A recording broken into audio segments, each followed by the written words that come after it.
Hola, muy buenas noches, hermanos. Es un gusto poder estar aquí en este momento de vigilia. Realmente nuestros corazones están unidos desde acá, desde México, y es un gusto poder estar aquí, poder compartir la palabra de Dios. Quisiera, aunque ya hemos orado, me gustaría que pudiéramos inclinar el rostro para orar. Amado Padre, en esta hora de la noche queremos darte gracias por tu palabra. Señor, abre nuestros corazones y gracias por la oportunidad que tú nos das de poder compartir este mensaje que tú nos tienes para con nosotros. Gracias por el poder de tu Santo Espíritu. Únenos, Señora, en tu verdad, porque tu palabra es verdad. En el nombre de tu amado Hijo Cristo Jesús lo agradecemos. Amén. Bien, vamos a hablar acerca de las lecciones de fe adventistas. Mm, Nosotros sabemos, hermanos, de acuerdo a la palabra de Dios, que los profetas antiguos, los profetas bíblicos de antes hablaron menos para su tiempo y más para nosotros, de manera que sus profecías son válidas para este tiempo. El pueblo de Dios nunca estará ausente de los pensamientos de Dios.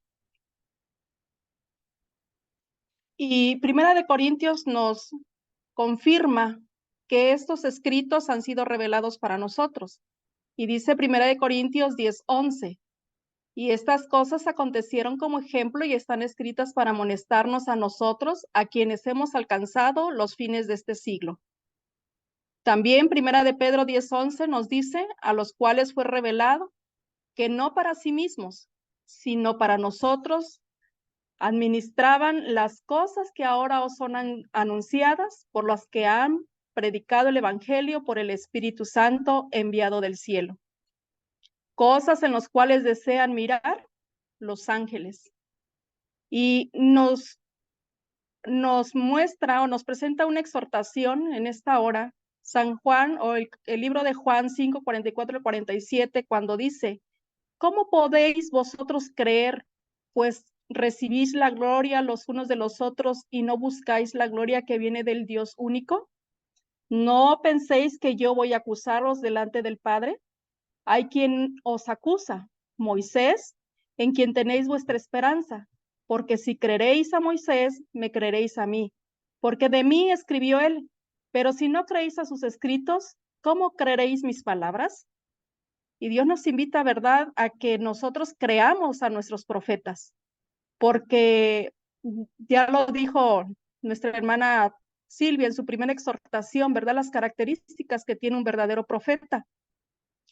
Y los profetas son la base principal de nuestro mensaje, porque ella dice aquí que esas cosas fueran escritas para nosotros, ¿verdad?, para este tiempo. La Biblia ha sido nuestro libro de estudio porque es verdadero, es un verdadero consejo que Dios nos ha dado y es quien nos conduce en el mundo futuro que Dios ha creado. Tenemos el relato que nos anima. Hay muchas historias de la Biblia, muchas historias de la Biblia que nos animan para que nosotros sigamos. Y uno de los grandes ejemplos que tenemos es de el patriarca Enoc, cuando dice que Enoc caminó con Dios. Y si Enoc caminó con Dios en esa época que había degeneración, justamente antes de la destrucción del mundo por el diluvio, debemos de recibir valor y ser estimulados con su ejemplo de vida, en el sentido de que no necesitamos ser contaminados por el mundo, sino que en medio de todas sus influencias y tendencias corruptoras podemos caminar con Dios y podemos tener la mente de Cristo. A mí esto me alentó porque realmente nosotros no estamos exentos de este mundo que de la misma manera que vivió Enoc, degenerada, depravada, Enoc se mantuvo fiel. Y Dios nos exhorta, ¿verdad?, a que caminemos con Él, que podamos tener una vida pues íntegra, en el conocimiento de su palabra. Un momento especial en la historia, cuando el gran movimiento adventista comenzó, donde se estableció la obra del mensaje adventista del séptimo día, fueron los momentos más especiales. Y hubo 3 criterios importantes. Uno de ellos fue que cuando se cumplía una profecía, cuando era importante, generalmente un evento tal no se discierne ampliamente en ese momento.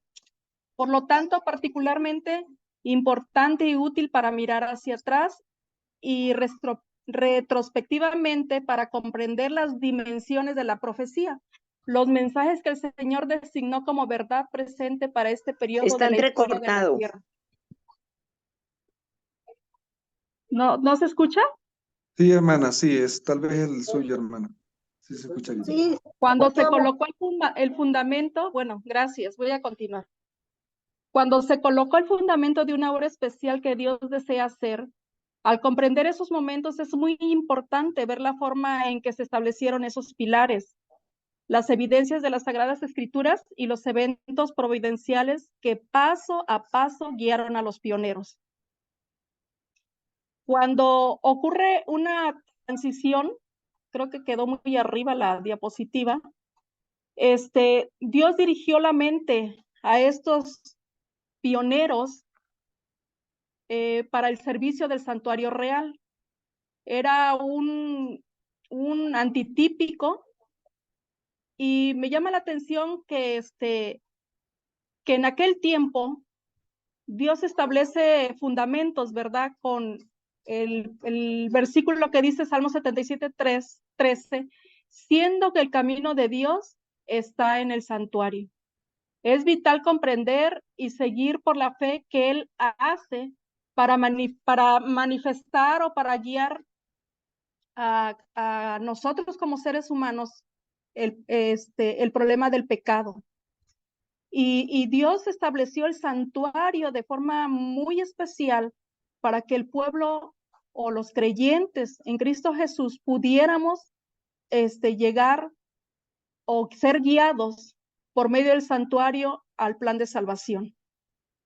Algo que resulta especialmente útil es saber la transición, que fue lo que Dios presentó en nuestros pioneros, de cuando Cristo Jesús fue crucificado y fue ascendido a la diestra de Dios Padre al pasar del atrio al lugar santísimo.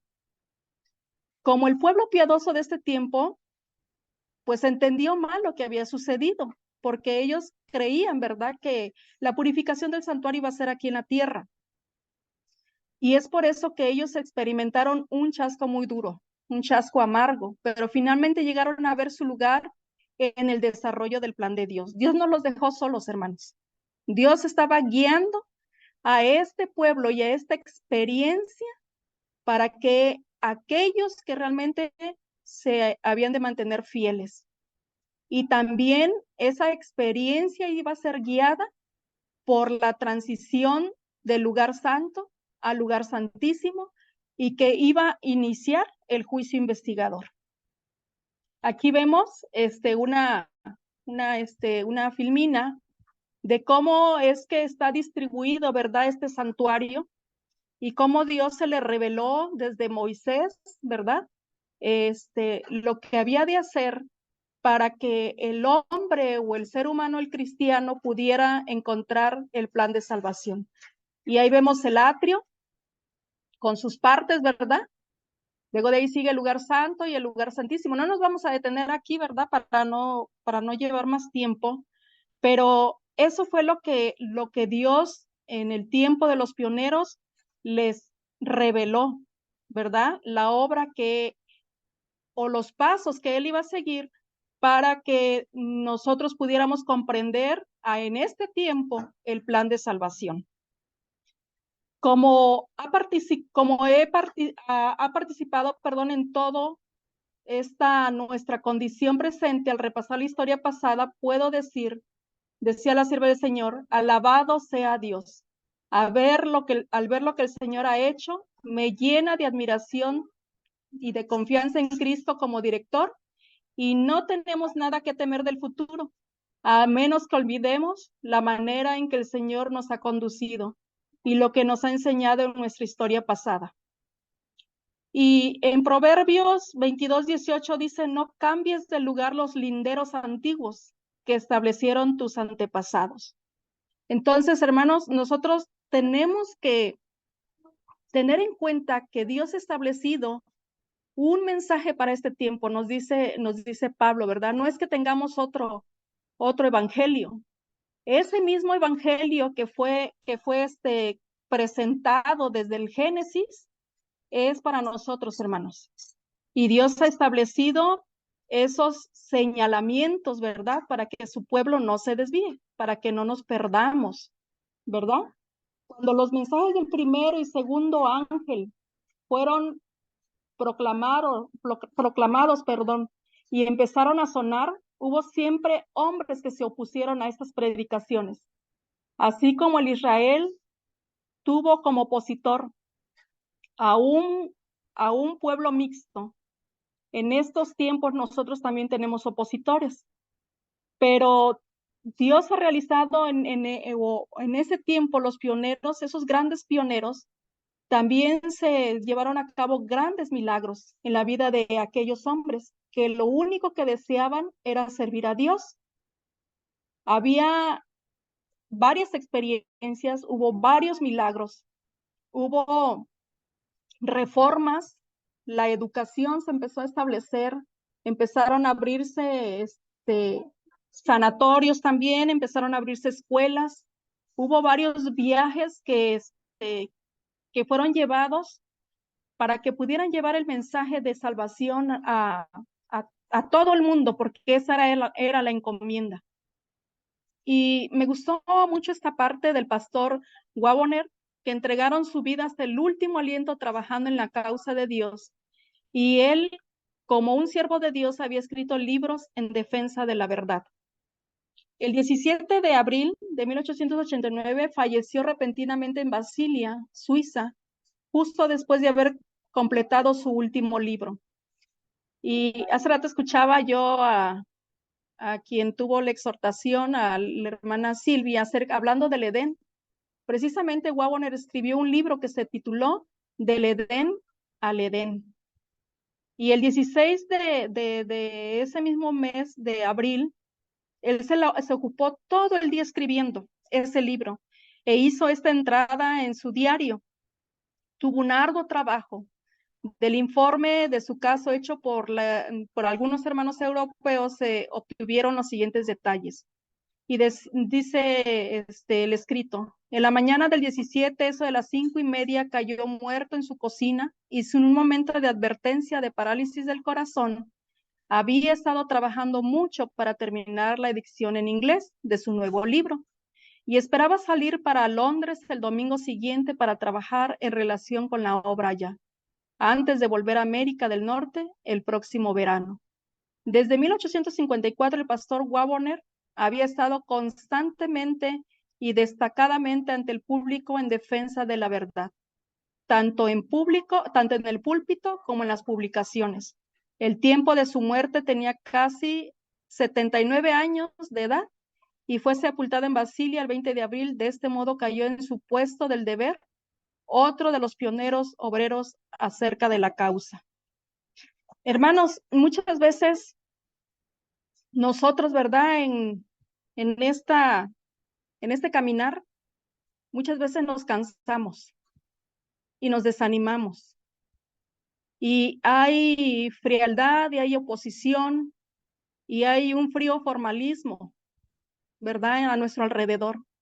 Y muchas veces decimos, pero bueno, estoy yo solo o sola y mejor ya no sigo. Pero muchos hombres, hermanos, entregaron su vida a Dios, ¿verdad? Siendo fieles portantorchas, llevando el mensaje de salvación a todo el mundo, hermanos. Y nosotros tenemos un claro ejemplo, ¿verdad? De estos pioneros, de estos grandes hombres que dieron su vida por el mensaje. La profecía indica hitos camino al fin. Al prestar atención a la segura palabra de la profecía como una lámpara, ha de guiar nuestros pasos, descubriéndonos el sendero correcto de la oscuridad. No es de extrañarse que podamos encontrar el camino claramente trazado en la palabra profética hasta llegar a través del transcurso del tiempo hasta la segunda venida de Cristo. Siendo esto así, aquellos que siguen de cerca la luz de la profecía no solo reconocerán las señales y marcas de aquel gran día que está cerca, sino que también reconocerán la obra del Señor avanzando firmemente con mensajes de verdad que han de preparar un pueblo para encontrarse con Él, con nuestro Dios, en paz, esperando su venida, ¿verdad? Aquí vemos, está ilustrado el camino que el pueblo adventista va guiando, ¿verdad? ¿Hacia dónde? Hacia la Nueva Jerusalén. Esta fue la primera visión de la sierva del Señor que ella tuvo y posteriormente en los 30 días que vamos a tener, lo vamos a ir meditando en el libro de Primeros Escritos. Grandes resultados con medios pequeños. A mí me llama la atención este título porque Dios, que prepara su obra a través de las edades, la realiza por los instrumentos más débiles. Cuando su hora ha llegado, efectuar grandes resultados con los medios más pequeños. Tal es la ley de Dios. Esta es la ley que prevalece por doquier en la naturaleza. También se encuentra en la historia. A lo mejor muchos de nosotros nos sentimos pequeños, sin el conocimiento y tal vez sin el estudio de una universidad en teología. Pero el Señor nos está llamando a que nos preparemos, a que aunque seamos pequeños, Él va a hacer grandes cosas con nosotros. Lo único que Él desea es que tengamos disposición para que Dios haga lo que desea hacer en sus manos, porque somos obra de sus manos, somos hechura suya, y entonces si nosotros permitimos que Dios haga lo que tenga que hacer en nosotros, Él va a hacer grandes maravillas y va a haber grandes resultados. Y nos uniremos, ¿verdad, hermanos?, a ese fuerte pregón para llevar el mensaje. El rápido avance en ese tiempo de los pioneros iba tan fuerte que dice la palabra del Señor en Apocalipsis 10, 1 al 7, dice que vio descender del cielo a otro ángel fuerte, envuelto en una nube con el arco iris sobre su cabeza, y su rostro era como el sol, y sus pies como columna de fuego. Y tenía en su mano un librito abierto, y se puso su pie derecho sobre el mar y el izquierdo sobre la tierra, y clamó a gran voz, como ruge un león. Y cuando hubo clamado, 7 truenos emitieron sus voces, y el ángel que vi en pie sobre el mar y sobre la tierra levantó su mano al cielo y juró por el que vive por los siglos de los siglos, que creó el cielo y las cosas que están en él, y la tierra y las cosas que están en ella, y el mar y las cosas que están en él, que el tiempo no sería más, sino que en los días de la voz del séptimo ángel, cuando él comience a tocar la trompeta, el misterio de Dios se consumará, como él lo anunció a sus siervos los profetas. El mensaje de ese tiempo de los pioneros era que iba a ir con rápido avance y que iba a ser predicado a todo el mundo. Y nosotros tenemos ahora, la encomienda se repite. En nosotros está, hermanos, que nos dejemos moldear por el Señor para que este mensaje llegue a todos los confines de la tierra y nos unamos. El mensaje del segundo ángel, el Señor, por medio de sus ministros, había sacudido al mundo con el mensaje: la hora de su juicio ha llegado. Un mensaje con la cual todas las personas que lo profesaban pudieran haberse unido si querían. Este fue el primer llamado a la cena de las bodas. Se había dado a los convidados. Siendo que esta invitación fue rechazada con diversas excusas, se dio una segunda invitación, que corresponde al mensaje del segundo ángel. Con este llamado, Dios separó un pueblo para que saliera hasta el fin del tiempo con la luz progresiva de la verdad. Y posteriormente, el mensaje del segundo ángel, que siguió diciendo: ha caído Babilonia, la gran ciudad, porque ha hecho beber a todas las naciones del vino del furor de su fornicación. Dice que entonces, enojado, el padre de familia dijo a sus siervos: ve pronto por las plazas y las calles de la ciudad y trae acá a los pobres y a los mancos, a los cojos y a los ciegos. Y Dios nos está haciendo, hermanos, esa invitación, pero para que seamos siervos, para que invitemos a esta gran, magna congregación que va a haber, puedo decirlo así, para la cena de las bodas del Cordero. Y dice allí, y se une al mensaje del tercer ángel diciendo, si alguno adora a la bestia a su imagen y recibe la marca en su frente o en su mano, él también beberá del vino de la ira de Dios que ha sido vaciado puro en el cáliz de su ira, y será atormentado con fuego y azufre delante de los santos ángeles y del Cordero. Y el humo de su tormento sube por los siglos de los siglos, y no tienen reposo de día ni de noche los que adoran la bestia, su imagen, ni nadie que reciba la marca de su nombre. Aquí está la paciencia de los santos, los que guardan los mandamientos de Dios y tienen la fe de Jesús. La advertencia más solemne de la Biblia. Esta es la advertencia más solemne que tiene la Biblia, y ciertamente el registro de la historia de nuestro mundo no presenta ningún testimonio de que este mensaje se haya oído en el pasado.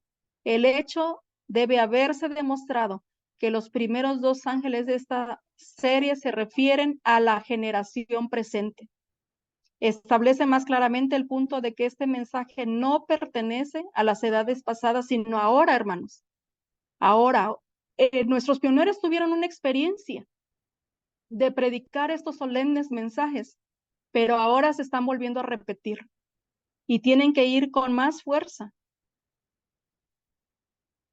He puesto delante de ti una puerta abierta, dice, la cual nadie puede cerrar, porque aunque tienes pocas fuerzas, has guardado mi palabra y no has negado mi nombre. Este es el lenguaje dirigido a quienes están en la condición de la iglesia de Filadelfia, la iglesia del Evangelio. Esta iglesia fue la que se había desarrollado por la proclamación de la cercanía del advenimiento de Cristo, o aquellos que han retenido lo que habían escuchado sobre este tema. Porque él dice a la iglesia de Sardis, la que precedió inmediatamente de la Filadelfia, dice, acuérdate pues de lo que has recibido y oído y guárdalo y arrepiéntete, pues si no velas, vendré sobre ti como un ladrón y no sabrás a qué hora vendré sobre ti. Dios hace la invitación, hermanos, a que nos mantengamos fieles, a que salgamos, ¿verdad? Y proclamemos este mensaje y nos encontremos con nuestro Dios. Porque si no va a tener Él en contra de nosotros, dice aquí la condición de la iglesia de Sardis. Y pues nosotros no queremos que eso pase, ¿verdad? Que se quite nuestro candelabro de nuestro lugar, sino que nosotros, con la ayuda de Dios, le permitamos ser partícipes de esta obra que Él quiere que los ángeles, ¿verdad?, desean hacer. He aquí la declaración enfática de las Sagradas Escrituras de lo que la providencia de Dios es: salen para advertir al mundo de la venida del Señor y ruegan a la gente que se prepare para encontrarse con Dios y tener el favor especial de Dios en su obra. Los hombres pueden tratar de estorbarla y de derrotar sus movimientos, de cerrar la puerta de la proclamación, pero la suave voz de Dios suena por sobre todo clamor: yo he puesto delante de ti una puerta abierta. Sal a encontrarte con tu Dios. Y Dios espera, hermanos, que nos preparemos para realmente encontrarnos con nuestro Dios, que realmente nuestras vestiduras estén limpias, estén emblanquecidas y estén libres de toda mancha, de toda arruga, para que podamos encontrarnos con nuestro Dios. Que el Señor les bendiga, hermanos.